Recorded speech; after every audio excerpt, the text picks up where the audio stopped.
In this module, we're discussing a number of the golf course architects of the Golden Age, and one of those is Alistair Mackenzie. And Alistair Mackenzie, as many of you know by seeing the presentation on him, famous architect, designed this golf course, the Scarlet here at Ohio State.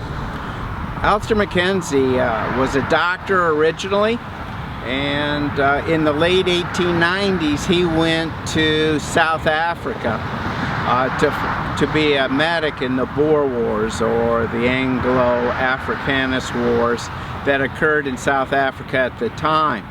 And really the war pitted the English against the Dutch, or later ancestors of the Dutch. And the battle were interesting in the sense that here you had the English in their proper garb of the time, and they were fighting basically civilians. And the Boers basically fought a guerrilla war, and they used the natural surroundings to protect them. Again, in Africa you didn't have many trees in that area, so they used the natural surroundings to hide their emotions and hide their attack strategies. And Alistair Mackenzie is quoted as saying, you know, I got tired of watching people die. Well, through this experience, Alistair Mackenzie developed and studied the ideas of camouflage, which the Boers were very effective at using. As a matter of fact, that knowledge of camouflage that he gained, when he went to World War I, he was actually used and taught and explained the art of camouflage, which even after World War I, schools were established and taught camouflage based on his knowledge and abilities. The other thing he did was bring those characteristics of camouflage to his golf course design. In other words, let's try to minimize or maybe make whatever hazards or descriptions or things like that almost like a passerby not even noticing it, and they would just kind of sneak up on you.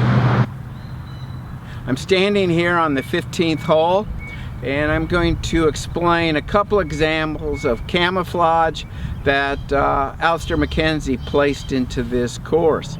And one of those you can see maybe from the tee is the bunkering complex out in the fairway on the left side of me.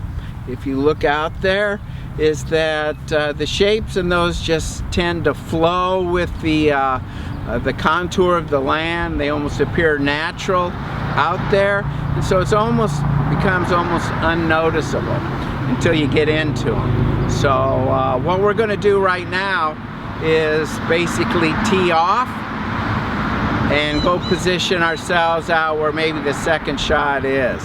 This hole is a par 4, so it's a 2-shot hole. From back here, this is a new tee. This hole's about 443 yards long. This isn't the original distance. And also you can see too, I'm doing this right around lunchtime.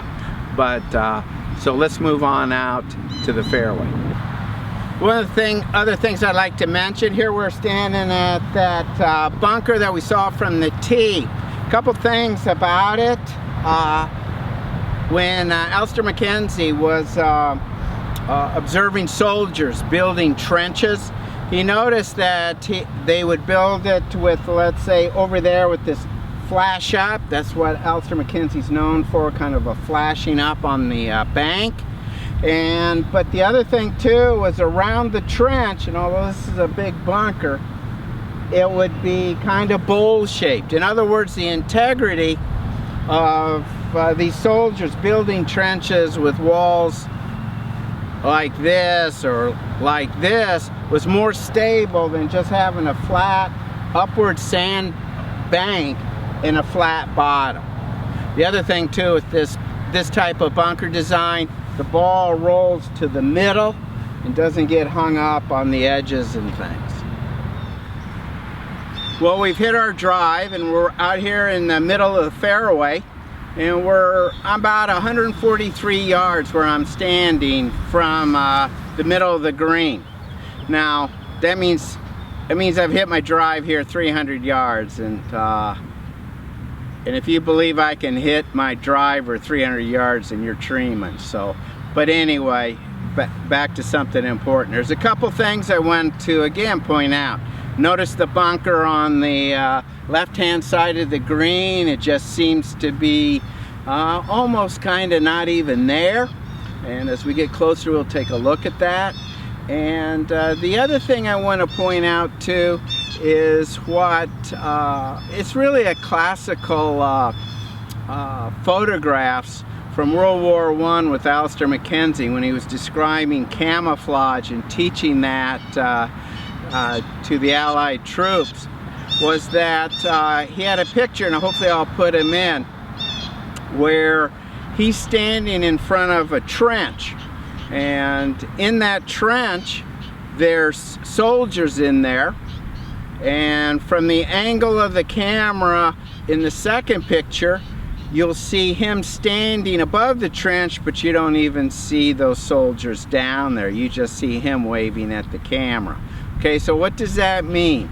Sometimes by usually using natural flow of the land or building those kind of, I will say, trenches or undulations into a golf course, you can hide or deceive somebody. So we're 143 yards away from this green, but you know what? Maybe it doesn't look that far. And one of those reasons is because there's a swale or there's a trench basically that takes up the front of the part of the green that you don't see. So hang on a second and you'll watch me, and hopefully you'll watch me disappear.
So as I back down that hill, you could see me disappearing, and probably, maybe, I'm hoping that I disappeared, but maybe the top of my head was still showing.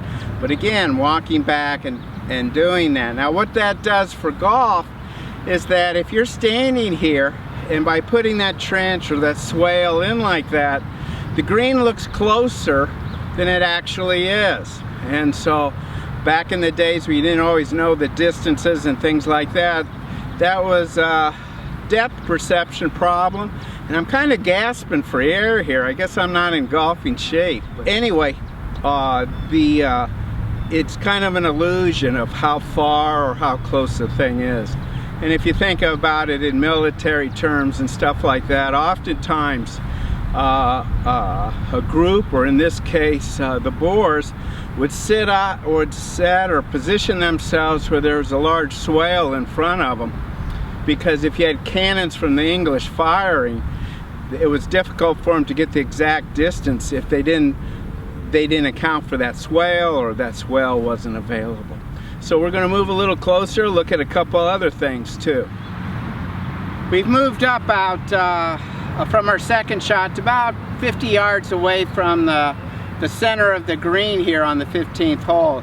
And obviously you can look over here and see this huge bunker and the slopes and the squiggly things. One of the things Alistair Mackenzie did was, it's called like wiggle structures or things like that to shape bunkers, and you can use these kind of special shapes that blend into the natural contours of the land or structures, and also help with this kind of hiding or camouflaging look. And I think that's really applied here. If you look to this bunker over here on the left-hand side, you can barely see it. Again, you see maybe some brass coming down or that tongue.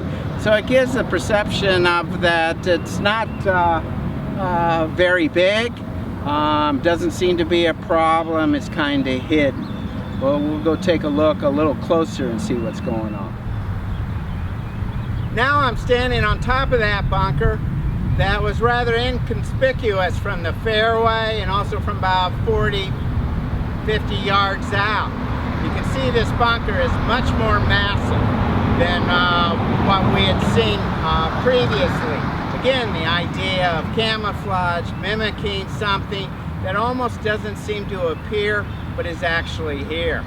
And if you take that one step further, when you look at military or soldiers during the Boer War, oftentimes those guerrilla fighters would be in areas or slopes or trenches where they looked inconspicuous. You couldn't really see them, maybe a few things, and you didn't realize it until you were on top of them, and then they had a huge advantage. So again, the idea of camouflage that Alistair Mackenzie really turned into an art and a science that he's used in golf course design.